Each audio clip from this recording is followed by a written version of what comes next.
What is up, guys, and welcome back to the channel. In today's episode, I will be replacing the right front wheel bearing and hoping that that is the correct wheel bearing that needs to be replaced. Here is a video that I took yesterday trying to replicate the sound while I was out on the road. Hopefully you'll be able to hear it, but I'm gonna go ahead and get this vehicle ready. Take a listen. All right, guys, so what I believe I have is a right front wheel bearing that has gone bad. I don't know how well you're gonna be able to hear the audio from my iPhone, but what you should be hearing right now is a pretty decent rumble coming from the front of the vehicle. It's not tire noise, it's not road noise. It is an audible rumble, and when I turn to the right, it goes away. So I actually have a turn coming up here where I'm going to be turning to the right, and I just want you to listen to see if you can hear that rumble go away. We're getting ready to turn into the right turn here, and just listen if you can hear a change. Hear how much quieter that just got?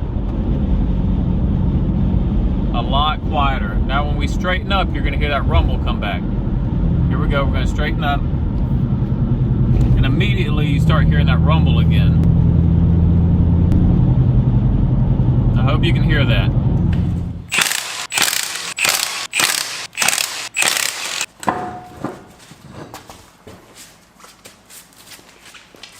All right, so next we want to go ahead and break these two 19 millimeters, holding on the caliper.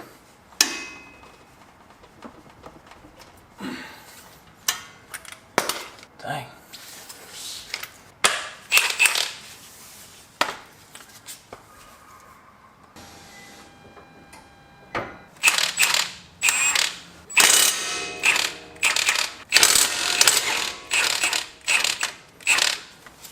Now those are nice and loose. We'll just go ahead and do the rest of them by hand. And don't forget, whenever you take this off, you're going to want to support it some way, whether if that's zip ties, a bungee, or whatnot, just so you're not adding stress onto the brake line. All right, so we're going to slide this caliper off.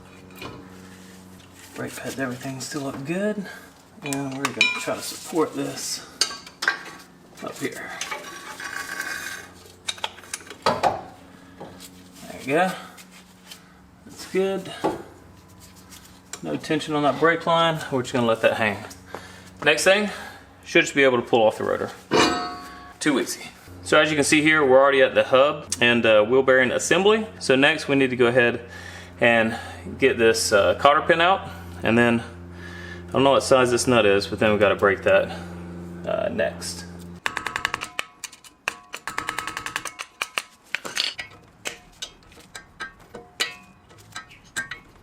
Alright, finally got that booger out. Man, that thing was in there. Now time to break this nut off. This nut here is a 32 millimeter. I thought it was a 30. I was incorrect. So I had to run to the store real quick. Got this 32 millimeter deep socket. So I'm gonna go ahead and break this nut. Then we should have 4 bolts in the back that we have to get loose, and then start working this hub and wheel bearing assembly off.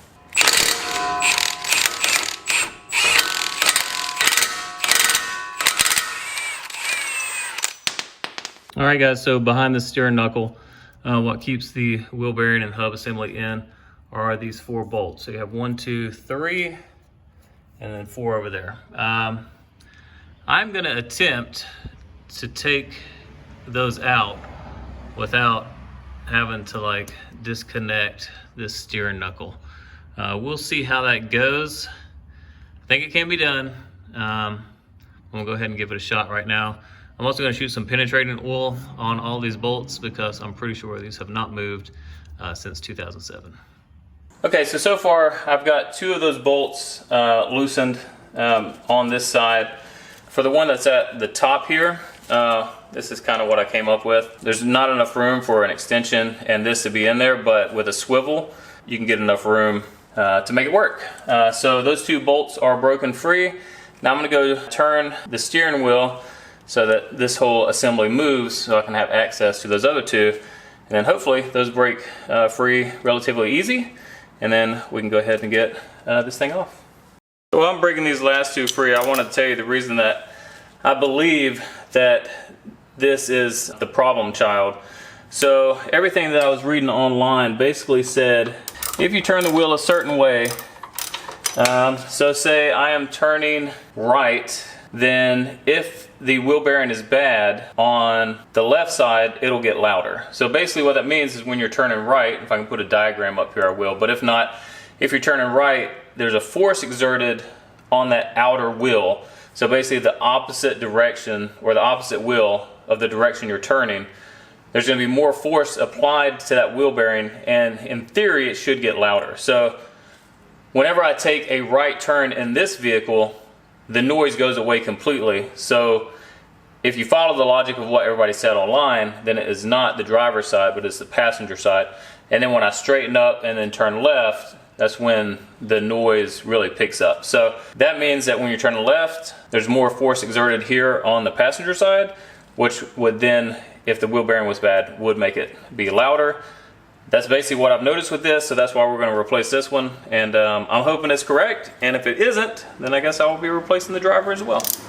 All right, let's get this last nut free, and then work on getting this whole assembly off. All right, so now we have all 4 bolts out that we're holding it on. You can see this thing, it's looking pretty rusty around there. So I'm gonna give it some love taps on here and see if we can start to kind of vibrate that thing free.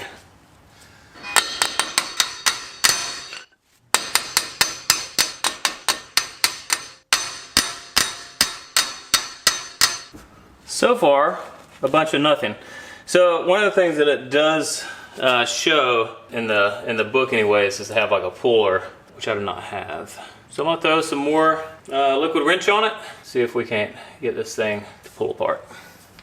Well, I'll tell you what guys, I've been beating on this thing for a while. So, you know, this is where everything connects into there. And it's starting to have a little bit of separation, which is great. But man, this thing is like, I'm saying it's pretty stuck in there. So I'm gonna keep beating on it. Probably been hitting on it now for like 10-15 minutes.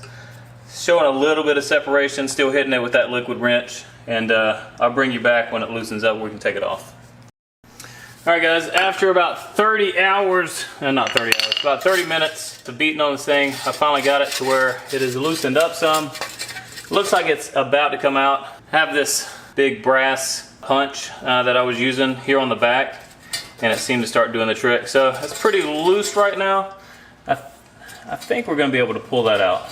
Also, I used a heck of a lot of liquid wrench. So obviously before with the bolts I used a lot, and then every time I got just a little bit of room between this and the steering knuckle, I started spraying liquid wrench down in there. And then also on the back side of this too, you can actually push the CV axle back some, which will give you some space to start de-junking that back, because this thing was pretty stuck in there. So before we take this off, there's this little connector right there that you have to take off. So this top portion is what stays with the vehicle, and that's actually loose. This is what goes with the wheel bearing hub assembly, and it's actually clipped in there. So if you break those clips, not a big deal, because, or at least the one that I got to replace it, comes with clips to clip it back into place. So I'm gonna go ahead and undo this, and then we will take this wheel bearing hub assembly out. All right, so after much struggle with the connector up there, finally got it loose. It was a pain in the butt. There was so much junk. If you can see in there, there was a lot of junk in that connector and on the other one. So just take your time with it. I also put some liquid wrench in there just to kind of help get it to move. So now that is done, we're gonna go ahead and take out this assembly.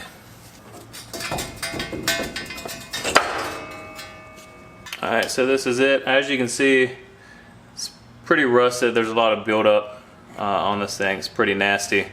So that's what was getting it stuck in there. But now let's go over to the bench and see the new one.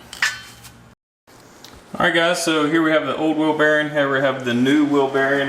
This one is by Moog. I really like these guys. I use a lot of Moog parts on my LX470. They just seem to have the correct specifications for what I need, where I've used other cheaper parts before and things don't fit just right. So to compare these, and you're not going to be able to hear this, but as I rotate, I can feel that there is some grinding going on in there. Even if I like bring it up here, you're not gonna be able to hear that, but there is some grinding going on in there. All right, so in comparison, we take the new one and put it up here, and it's just smooth. There's no grinding, doesn't feel like anything is binding. So, is this one really gonna be the smoking gun? Is this gonna be it? Is this gonna fix the problem? I don't know, but we're gonna go ahead and throw this one in, put everything back together, and then take it on that test drive and see if my assumptions were correct. Okay, everything has been nice and cleaned. I'm gonna put this back in about the same location that it was. I just let it hang there for now. If you noticed before, I'm assuming it's the speed sensor, so you need to have this aligned here, and also here at the hub, you need this piece right here, right at that location. So just pay attention when you're putting it in. I doubt you'd miss it, but just pay attention when you're putting it in so you don't miss it.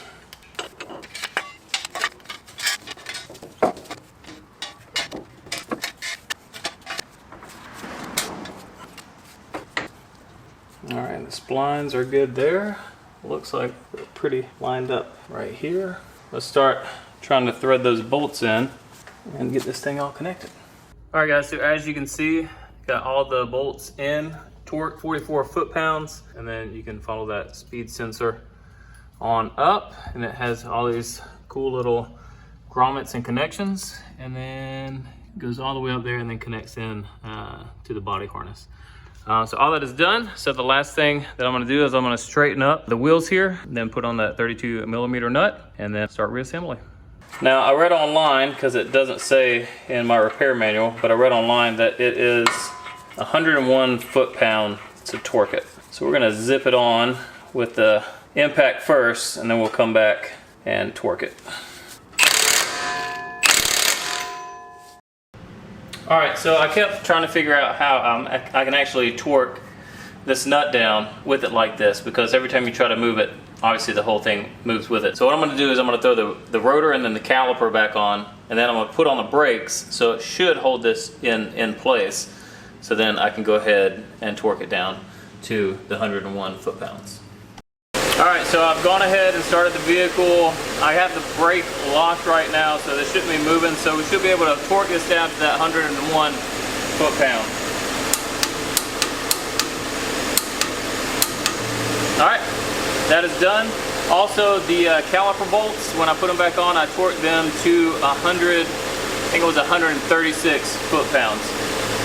So now that is torqued, this is torqued. So we're gonna go ahead and put the wheel on, torque those nuts down to 98 foot-pounds, get this thing out on the road and see how it does. Oh, and one last thing before I forget, don't forget to put in your cotter pin. So you're gonna slide that in, you're gonna bend those one way and then the other way. All right guys, here we go for the first drive with the new hub and wheel bearing. And yeah, I look pretty rough apparently, but we should know fairly quick if that did the job or not. So I'm just gonna go ahead, jump out here on one of the main roads and get it up to speed and see if we have any of that annoying sound. And it's still there. Oh man. So what does that mean? Is it the left wheel bearing? Is it a CV axle? Well, not cool. I will say, they said whenever you're changing wheel bearings to do both at the same time, and I did not do that. I don't know, it's just strange to me that it would be the other wheel bearing. Or maybe it's not a wheel bearing. Maybe it is a CV axle. Well, I guess back to the drawing board. All right guys, so in that disappointing discovery of finding that hub and wheel bearing did not fix the problem, we're going to conclude this video. The main takeaway from this video that I would like for you to have is that now you've seen and know how to replace a front wheel bearing hub assembly of a 2007 Nissan Xterra. That's all I can say. I already have another one on order for the other side, so be sure to follow me on Instagram because I will update you there to let you know if that fixed the issue, and if it didn't, then we're gonna do a further deep dive into this thing and see what is going on. So thank you for watching the video. Be sure to subscribe so you don't miss any more content on the Xterra or this LX470 that I have behind me, and I'll catch you in the next one. So I found the problem. It was the driver's side wheel bearing. It's just a lesson learned here. If you're gonna replace one wheel bearing, just go ahead and replace both the wheel bearings, and you won't have to worry about it. But all that stuff about the turning and, you know, if you turn one way, it's the opposite wheel and all that junk. That's what the internet said. That's what a lot of people had commented on. That's not what the problem was with this one. So just a lesson learned here. If you think it's a wheel bearing, just go ahead and replace both of them. See you in the next one.